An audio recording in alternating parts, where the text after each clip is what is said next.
Hey everybody, it is Trags, Mike Petralia back with the latest episode of the JungleRoar podcast.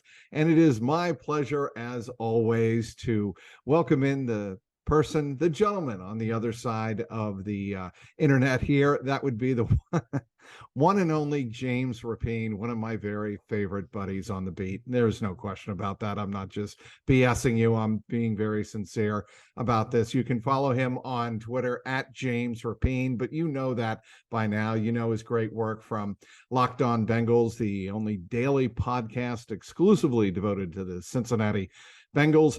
And of course, follow him on allbengals.com and si.com. Welcome back, James. We've got a kind of a hot football team on the prowl right now, huh?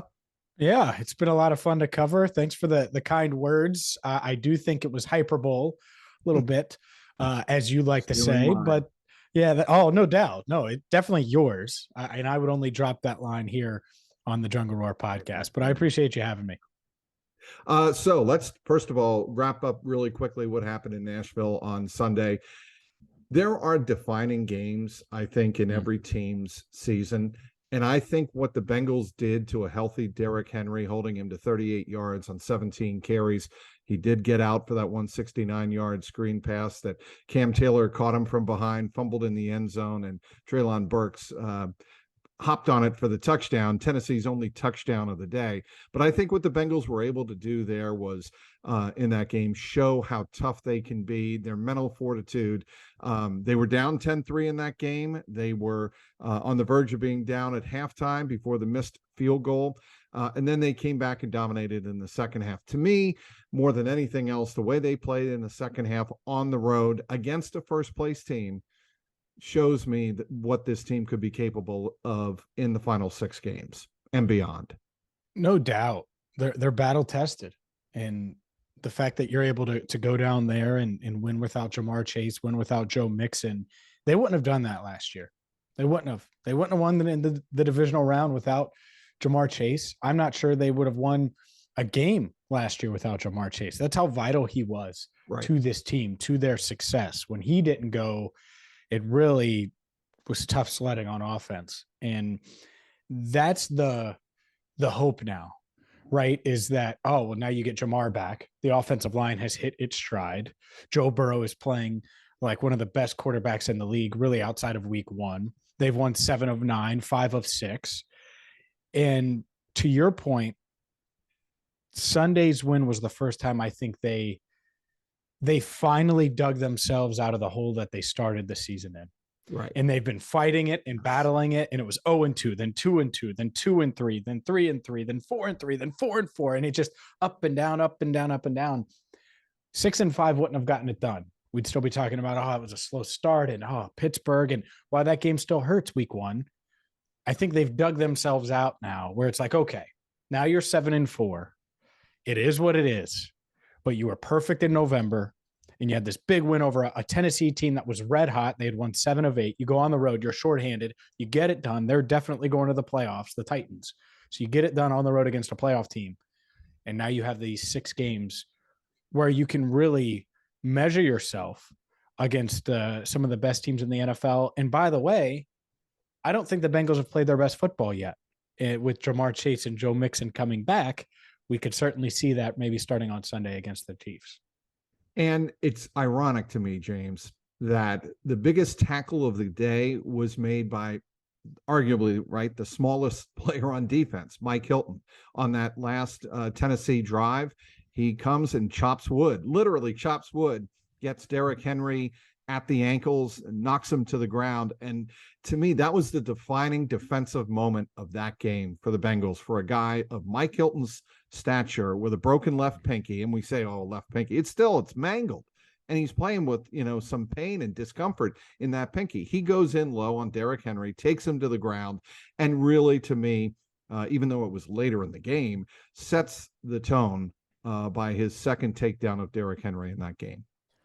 Well, I don't know many people that could have surgery, even if it's in, one place. Well, his pinky, he had surgery in 3 places. Right. And they didn't play him, not because of pain, for precautionary reasons. They didn't want it to get worse for that 1 week. I don't know many people in our business that would type with a pinky like that and go one-handed. They would send a backup in.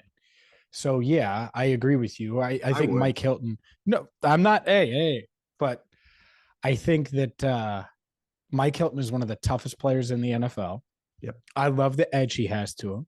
I love that he is this family man, nice, kind-hearted, smiley guy who jokes around off the field. But my God, on the field, he will hit you. He will guard some high-end receivers, and he will step up in the run game. I love his game. And guys like him are why if you're buying stock in the Bengals, why it's safe to buy stock in the Bengals, because it isn't just Burrow. It isn't just Chase. Correct. It's all these other pieces as well that make big plays when they're called upon. No, there is no question about that, James. And I think, both Mike Hilton and Joe Burrow said this after the game. To your point, we are who we thought we were. And I think that is a way of everybody in that locker room kind of galvanizing around, hey, we know what we were early in the season and what our record was, I should say. But even through all of that, even through all the ups and downs that you mentioned, James, they never doubted who they were as a team and what they would come out to be at this point of the season and turn out to be.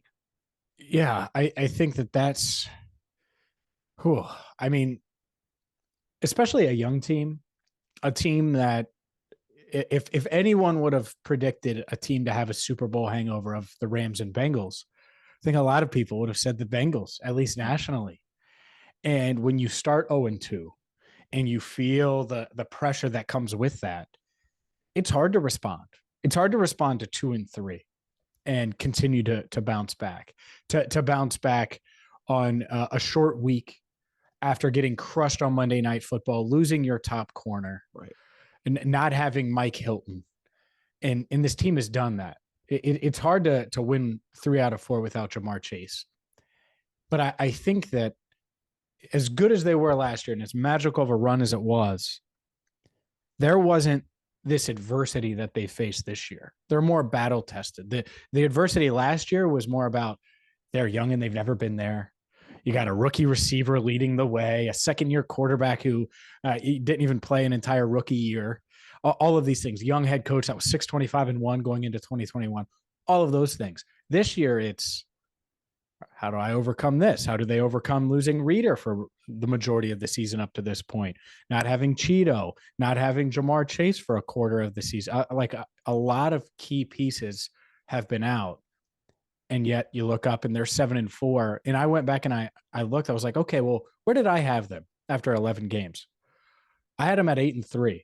So they're not far off. And I certainly didn't have them starting 0-2. So they're not far off of the pace that I had them on at the start of the year when obviously expectations were sky high. What did you think of Tyler Boyd on Monday during his Zoom call with us, comparing Patrick Mahomes and Joe Burrow to the Brady Manning rivalry? I think it was fascinating. And, I just wrote a column for CLNS Media on my Bengals beat notebook that I actually see the Bengals as having an advantage in that comparison, because I think the Bengals compare favorably to the Patriots through that period because of their defense. I think the Bengals can define themselves. They have Joe Burrow and great weapons. Let's not kid ourselves. They absolutely have that. But what I'm seeing with the Bengals defense, I don't think it gets talked enough about. And it's very similar to what it was in New England in the early 2000s when you had Teddy Bruschi, Richard Seymour, Willie McGinnis, Ty Law, Vince Wilfork, you name it. I mean, they had great players on defense and they all got overlooked. And that's kind of how I see right now, anyway, very early on. If you're going to do that comparison, that's how I see Joe Burrow against the Chiefs. I agree with you. I think that's the edge, right? I think on any given day, Joe Burrow can be better than Patrick Mahomes. But let's be honest, Patrick Mahomes is a freak. So if there's one game where you don't say, all right, well, they have the edge at quarterback, it's a game against the Chiefs. And weapons wise, I would give the Bengals the edge, but it's close. And with this matchup, we'll say, all right, Jamar Chase coming back, we'll see. But the big difference on paper is the defense. The Chiefs have never won with defense. It's not something that they've done. Meanwhile, this Bengals defense has Mike Hilton, Jesse Bates, Von Bell, DJ Reader, Trey Hendrickson, Sam Hubbard having a career year, Logan Wilson, Jermaine Prater, or Louis P., depending on who you ask in the Bengals locker room. Like, they have guys at every level that make a difference. And so not having Chidobe Awuzie, does that hurt? Yeah, because he sure as hell would have been a guy I would have mentioned in that group that I just mentioned. Question. But they still have guys at every level. And Chris Jones is great. And there are players on that Chiefs defense that you have to be aware of, but it's not the same. And so when you look at the Bengals and how they compare and stack up with the Chiefs or stack up with any team in the AFC, I do think the defense, it's a big difference, right? It's their skill players, because there are great quarterbacks. There's a great quarterback in Buffalo. There's a great quarterback in Kansas City. So it's not like they're the only team with a great quarterback, but skill players probably have the best in the league when they're healthy. You combine that with that defense, and I do think it gives them an edge in these games. I do too. And I want to also get to another point about the messaging. And I thought Zach Taylor was almost borderline brilliant last year when he came up with the "why not us," and then Burrow turned it into "it is us." Remember that? And now we hear Zach Taylor come up with the messaging, they got to play us, meaning he turns on its head the whole theory of how are the Bengals ever going to survive this gauntlet of a run against some of the best teams in the AFC. Well, let's not look at it that way. They got to play us. And I think that is a terrific way of kind of spinning the message in the Bengals' favor, turning the psyche in that locker room in a way that gives everybody confidence that, hey, forget about us having to go on the road at New England, at Tampa Bay, playing, obviously Kansas City and Baltimore and Buffalo. They got to come here and play us. Mm-hmm. Yeah, that should be the mindset, because like it or not, the Bengals beat the Chiefs last year twice in a month. They beat the Chiefs at Arrowhead. They did something that the Bills couldn't do, which is stop Patrick Mahomes with the game on the line. And they are the defending AFC champions. And when you look at the past 9 weeks, you could argue they're playing as well as any team. And they've dealt with injuries to more key players than any of these teams that we're talking about as legitimate AFC contenders. So absolutely. It's this Bengals team having that mindset is dangerous. And it's dangerous because they haven't played their best football yet. And if you have that mentality of they have to come play us, and by the way, and I'm speaking in terms of them, we know how to win without Jamar Chase. We know how to win without Joe Mixon. We know how to win, and they've done it without T. Higgins earlier in the year. We've overcome those things. And now all these guys are here. And by the way, the offensive line is playing its best ball. We might be talking about the best offense in the NFL. So as great as the defense can be, and as consistent and steady as they've been really over the past 2 years, this offense has a gear that we haven't seen yet. We didn't see it last year consistently because of the offensive line. We didn't see it earlier this year, whether it was T going down, the offensive line working through some things, Jamar being out. It's been one thing after another. And so I think their hope now is, okay, let's get it all together and let's roll. And by the way, if they do start to roll, I'm not sure if there is any team on paper that looks at the Bengals and, well, I'll just stick with the straight defensive coordinators that look at the Bengals offense and don't stay up all night and lose a lot of sleep the week of a game because of all the weapons they have to prepare for. Because I think there's a chance they deliver on the preseason expectations over the next 6 weeks offensively and play at an extremely high level. And if they do that, they're going to be really, really tough to beat. They're going to have to deliver at a very high level in a couple of spots. Against Buffalo, there's no question to me at home. They're going to have to execute in that game if they want to keep pace, assuming Josh Allen's elbow holds up and the Bills that offense is still what we expected to be with a week to go in the regular season. I think they're the scariest team because who guards Stephon Diggs, right? And then the other guy that isn't guarding Diggs is on Gabe Davis. Like, They're scarier to me than the Chiefs in a straight playoff game, especially if you would have to go there on the road. No question. And by the way, if we're going to go down that path, that's where I think you start to see different things from Lou Anarumo, like perhaps Dax Hill. You might see Mike Hilton used in a different way, probably on one of those two, I would think. But I'm just throwing that out there, spitballing right now, pretty much. But let's stay on the here and now. Samaje Perine. What do the Bengals do with Samaje Perine if Joe Mixon is back this week? He goes back to his normal role. Maybe he gets a few more snaps on passing plays. Look, Samaje Perine has played well, but Joe Mixon appeared to turn a corner against the Panthers, plays a quarter and a half against the Steelers, and then hasn't played since, obviously suffers the concussion. I'm not throwing the towel in on 26-year-old Joe Mixon. And the other aspect of this, if you look like at run game efficiency, and my podcast partner, Jake Lisco, looks at all these nerdy stats, but I will use one. They've been extremely efficient since week 5, one of the NFL's best running teams, efficiency-wise. Maybe not most yards, but they've been efficient. Well, guess what they are? They're a drop back passing team that needs to be efficient on the ground. They're not going to run it 50 times. That's not what they are. And so I am curious to see how Joe Mixon runs, and especially after seeing Samaje Perine have some success. So I think it'll be a tandem. Maybe Perine gets a few more carries. It's not a competition. Joe Mixon's gonna get the start on Sunday, assuming he's healthy. Here's what I've noticed about the Bengals running game. Bengals are running much more gap schemes. They're running quicker to the line of scrimmage, and they're not getting caught. And because they're doing that, they're not getting caught in the backfield as much, waiting for the wide zone to develop. You agree with that? No doubt. I mean, that's really when they made the changes, week 5 in that range. They got it going a little bit against Baltimore. And then you saw it slowly develop. And Mixon's been better in recent weeks. Like, he made a couple plays against the Steelers before he went down. Obviously was insane against the Panthers. So let's just see here. I know he's taking some heat, and I get it because they struggled early, but it feels like it was a slow developing, kind of like the slow developing wide zone play in the run game overall, but they've completely switched the scheme. It took them some time to switch from wide zone to gap, but they've done that, and it's been successful. And that doesn't mean Perine isn't going to get carries.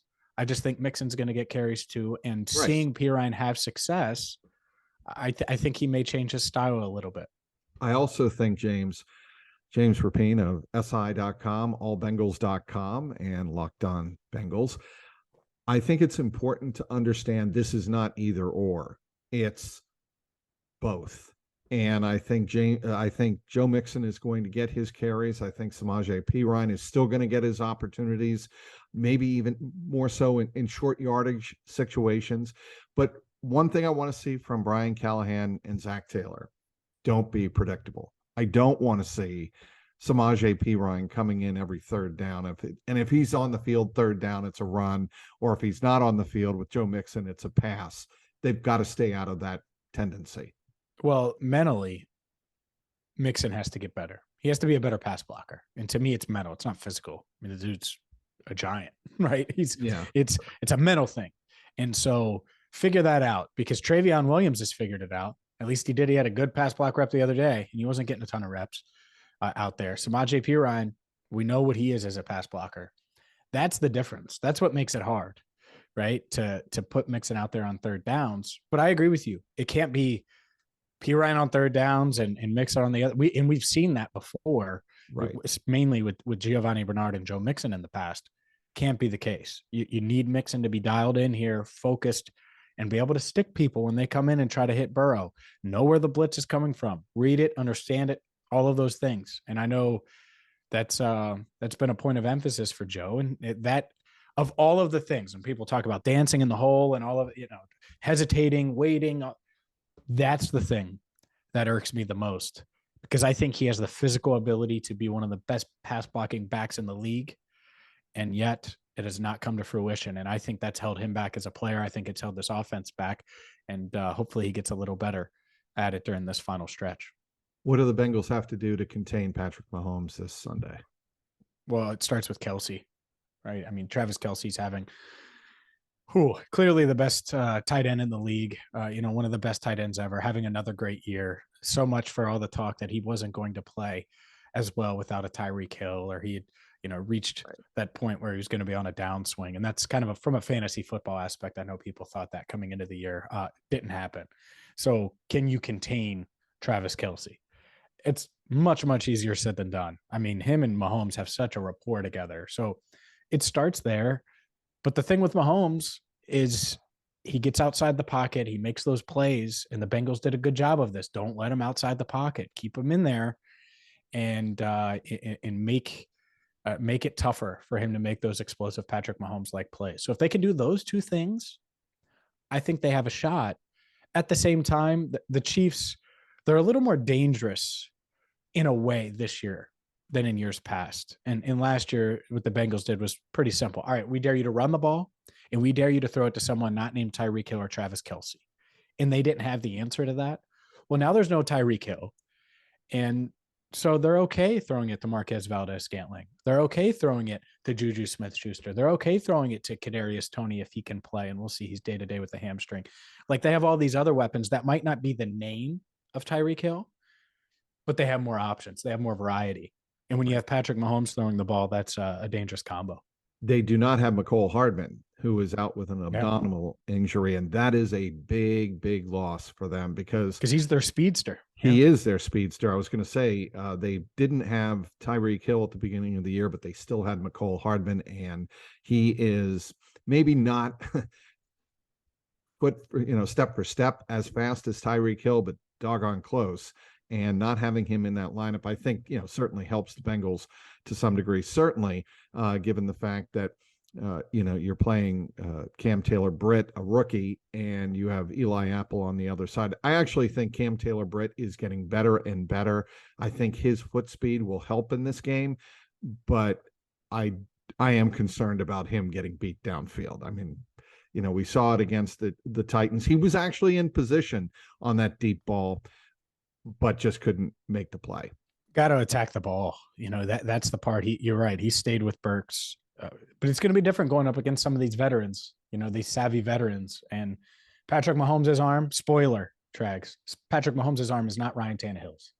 So it's going to be a little different. Going to be a little different out there. And it's going to be a challenge. And it's a good test for him. And he needs to continue to get better because they need him. They need Eli Apple to play the way he did against the Titans. I thought he played well. I thought he's bounced back the past couple of weeks and played at a pretty high level, made some big plays. So, the Panthers game, right? He made a couple plays early on that made a difference there. So that's the weak spot. If you're going to talk about a weak link on the defense, it's there at that cornerback spot, not Mike Hilton, but Eli Apple and Cam Taylor-Britt, and they need the rookie to continue to develop, and they need good Eli because good Eli is pretty darn good. Okay, if the Bengals are going to win this game, they can't fall down 14 points 3 times like they did in the first game. They can't fall down 21-3. I know they came back twice in epic performances in the second half, thanks to Lou Anarumo's game planning and his strategy and his adjustments. Something apparently Ryan Day did not failed to do, by the way, against University of up north. But anyway, I'll get past. I'll say Michigan. Anyway, okay. The Bengals can't fall behind like they did in those 2 games and expect to do it 3 times in a row. I think Patrick Mahomes is going to have 1 or 2 touchdowns, believe it or not, in the second half this time.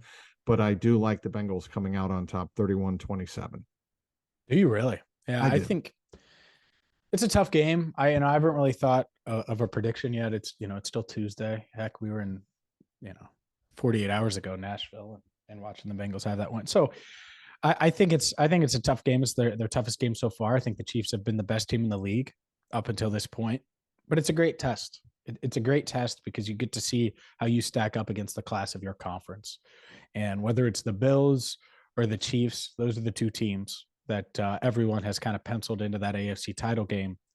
Well, the Bengals should have something to say about it. And Dolphins fans are probably mad at me. People just don't have you there yet. Sorry, Dolphins. Titans fans, let's be real here. So at this stage, it'll be good to see, where they stack up. But I agree with you.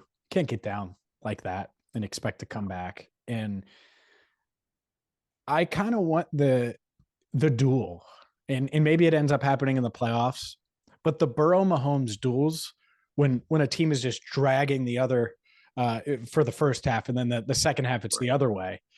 That isn't as fun as the back and forth could potentially be. And I think this game might have more of that, where it's all right, he answered. It's time to answer. I don't think either team gets off to a super slow start or a big lead. I think it's more tight the entire time. The Chiefs are going to come in focused. You want to talk about revenge? They want revenge. There couldn't have been anything worse than leaving Arrowhead without a win in that AFC title game. They want revenge. On the flip side, this game matters a ton to the Bengals and their playoff chances. So a lot on the line. Indeed. The Bengals, by the way, James, I'm sure you know this, have played 2 AFC divisional leaders. They are 2-0. They have a chance to go 3-0 against the AFC divisional leaders. Titans and Dolphins is what you're talking about there. Correct. And I, never thought I would be able to say that. Well, they're 2-1 because of the Ravens. If you count. That's correct. Yes, against teams outside. Thank you for the correction, but outside of the AFC North. Yes, against team, and they're actually 2-2 if you consider divisional leaders across the NFL because they lost to the Cowboys. Or no, I haven't played the Eagles, so there you go. See, 2-1, 2-1, but 2-0 against teams outside the AFC North. Still impressive. You know what that stat was? It was like, all right, on games after 4:27 p.m. on Thursday night, it was so specific that it made it sound. I'm just kidding. You know those stats that they have. Yes, I do. I do very much. But as always, Trags stat. Yes, it's always a pleasure having you on this podcast. I'm going to have you back, and you are probably the favorite to beat out Paul Dehner Jr. for most appearances on the JungleRoar podcast. You know why? Why is that? I know why, because I'm prettier than Paul. And when you're prettier than Paul, you show on you get asked to do a video cast more often, because it's not just a podcast, it's also on YouTube. And so, yeah, I'm just, better looking. He knows that. You do realize I'm clipping this out and going to shoot a text of this video too. That's why I said it. Paul Dehner Jr., I'm prettier than you. Sorry. You can catch him on allbengals.com. You can catch him on si.com, and of course you can Mike Hilton shrug, you just but the pinky would be I don't have that pinky. And of course you can catch him on Locked On Bengals every day. You do a fabulous job, James. Anything you're pushing this week? Anything you're on? No, you just covered it for me, man. All of those spots, if you're looking for Bengals coverage, I got you covered. There you go. There's James Rapien. Follow him on Twitter at James Rapien, all one word. You can follow me on Twitter at Trags, Trags. Be sure to subscribe on the YouTube link and watch and follow all season long for all of your Bengals all of your Bengals coverage. Hopefully on and into the playoffs. We'll see about that. The last 6 games will have a lot to say about that possibility, but be sure to click on that link. We want to hear all of your comments, good, bad, and indifferent. Till the next time, he's James Rapien. I'm Mike Petralia, Trags, and thanks for watching this episode of the JungleRoar podcast.